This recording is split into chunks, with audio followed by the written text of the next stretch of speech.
Você sabia que os políticos brasileiros estão prestes a recuperar um escudo que os protegidos de serem julgados por crimes comuns, um escudo que impede que deputados e senadores sejam processados como qualquer cidadão? Essa é a chamada PEC da blindagem, e ela pode mudar drasticamente a forma como a justiça alcança ou deixa de alcançar quem está no topo do poder. Mas, finalmente, o que essa proposta quer dizer? Por que está causando tanta polêmica e o que isso significa para nós, cidadãos comuns? Vamos entendê-la juntos. Para compreender melhor essa proposta, precisamos voltar um pouco no tempo, lá em 1988, quando foi criada a nossa atual Constituição Federal. Na época, os constituintes decidiram que deputados e senadores só poderiam ser processados criminalmente com autorização da própria Casa Legislativa, ou seja, a Câmara dos Deputados e o Senado Federal. E ainda essa autorização seria decidida por meio de votação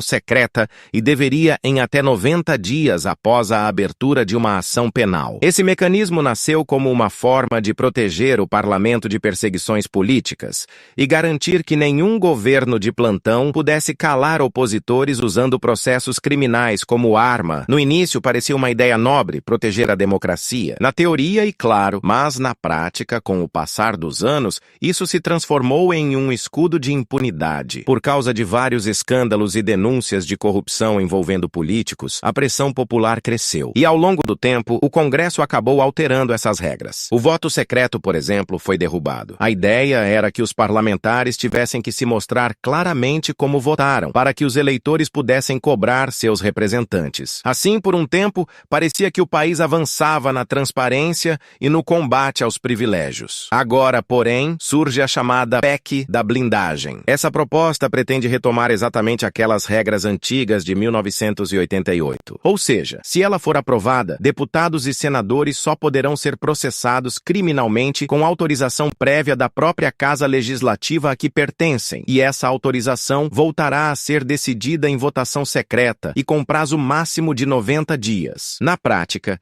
isso significa que, se o Supremo Tribunal Federal quiser abrir um processo criminal contra um parlamentar, primeiro terá que pedir autorização para os próprios colegas desse político. E ninguém saberá quem votou a favor ou contra, porque os votos serão secretos. Essa ideia ganhou força graças à articulação do chamado Centrão, um bloco de partidos que costuma ter muito poder de influência no Congresso. Inicialmente, a Câmara dos Deputados havia rejeitado o retorno do voto secreto, mas líderes do Centrão conseguiram reverter o placar em uma nova votação e contaram até com o apoio de 8 deputados do Partido dos Trabalhadores, o PT. A votação acontece num momento delicado. Atualmente, existem mais de 80 inquéritos no Supremo Tribunal Federal investigando suspeitas de desvios em emendas parlamentares, justamente envolvendo o uso de dinheiro público que deveria ser destinado a obras e serviços. Ou seja, a PEC da blindagem está sendo discutida enquanto dezenas de parlamentares estão sob investigação, o que levanta suspeitas de que a proposta seja uma tentativa de se proteger preventivamente da justiça. Diversos especialistas em direito e entidades da sociedade civil alertam que a PEC da blindagem pode enfraquecer o combate à corrupção e criar um ambiente de impunidade no Congresso. Se for aprovada, um parlamentar acusado de crimes comuns como corrupção, lavagem de dinheiro ou até mesmo crimes contra a administração pública poderá escapar de processos apenas porque seus colegas decidiram blindá-lo. Além disso, como a votação será secreta, a população não poderá saber quem votou para proteger um acusado, dificultando a cobrança e a fiscalização dos eleitores. Essa falta de transparência vai na contramão de tudo o que foi conquistado nas últimas décadas em termos de controle público e responsabilidade dos representantes. Por outro lado, defensores da PEC afirmam que a medida é necessária para proteger o legislativo de abusos do judiciário. Eles dizem que, nos últimos anos, o Supremo Tribunal Federal teria passado a atuar de forma mais política, interferindo em decisões do Congresso e abrindo inquéritos com base em motivações questionáveis.